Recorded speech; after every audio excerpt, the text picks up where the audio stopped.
Welcome you to Channel Aquaculture Farm.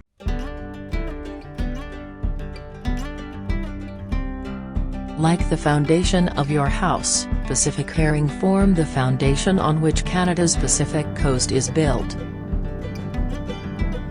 Like other forage fish, herring are an important link between tiny plankton and larger animals, from humans to whales, wolves, fish, and birds.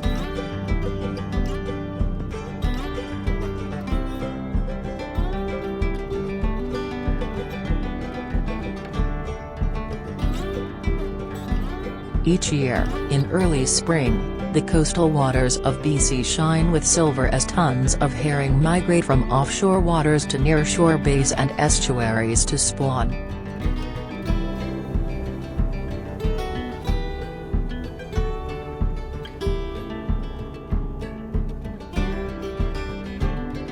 Pacific herring spawns are short-lived but spectacular natural events. In the Great Bear Rainforest,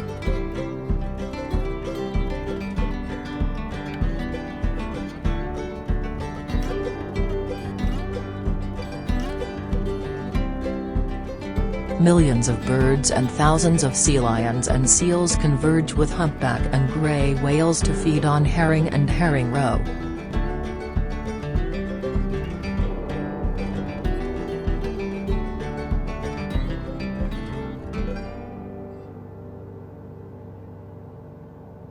Even terrestrial animals such as bears and wolves rely on this annual feast, coming down to the tide line to eat herring eggs.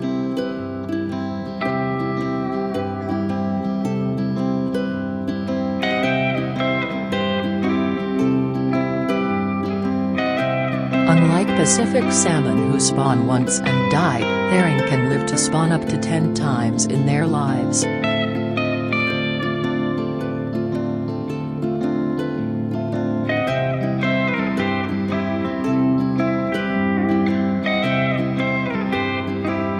The Pacific herring fishery on the west coast of North America has collapsed, joining the Atlantic cod in the annals of Canadian fisheries mismanagement.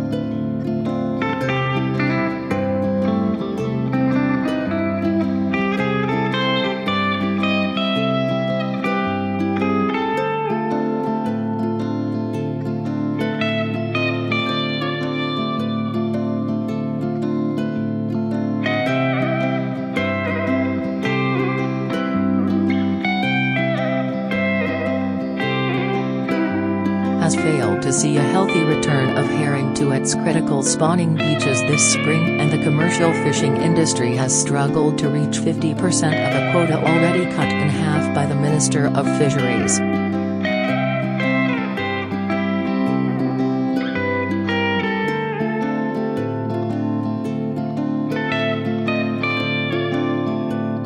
The primary goal of the fishery is to extract the mature eggs to be sold mainly to Japan as a delicacy.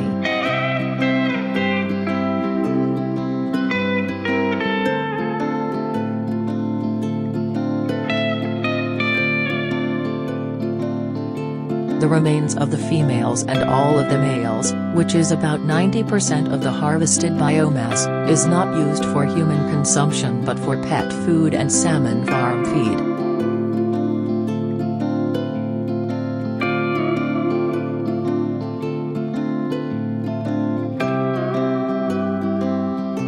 Every year in early March, Sean heads out herring roe fishing with Stuart, James, and a number of other fishermen from the False Creek Fisherman's Wharf.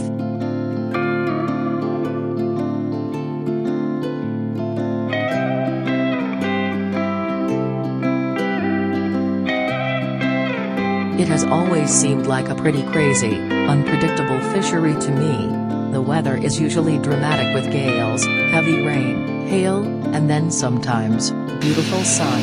Such is March in the Salish Sea.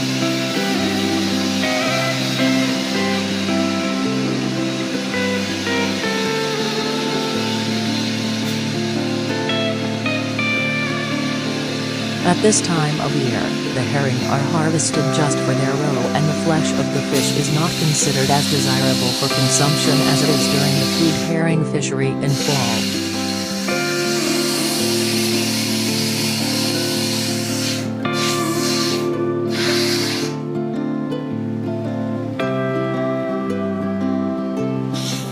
since herring roe fishery quotas are largely owned and leased out by big fishing companies who sell offshore to Asian markets.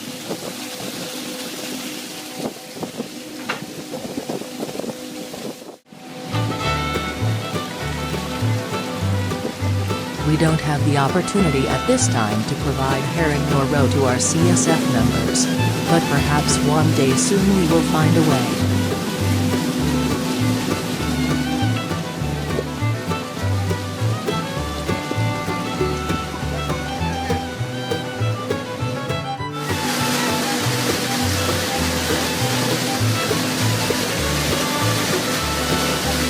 A midwater trawl consists of a cone-shaped body, normally made of 4 panels, ending in a coding with lateral wings extending forward from the opening.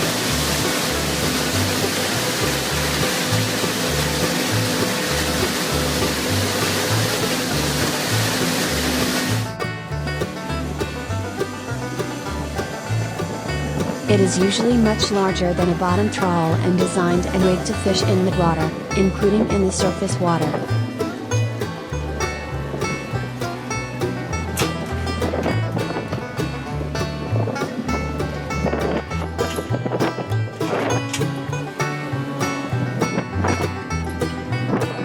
The front parts are sometimes made with very large meshes or ropes, which herd the targeted fish inwards so that they can be overtaken by smaller meshes in the aft trawl sections.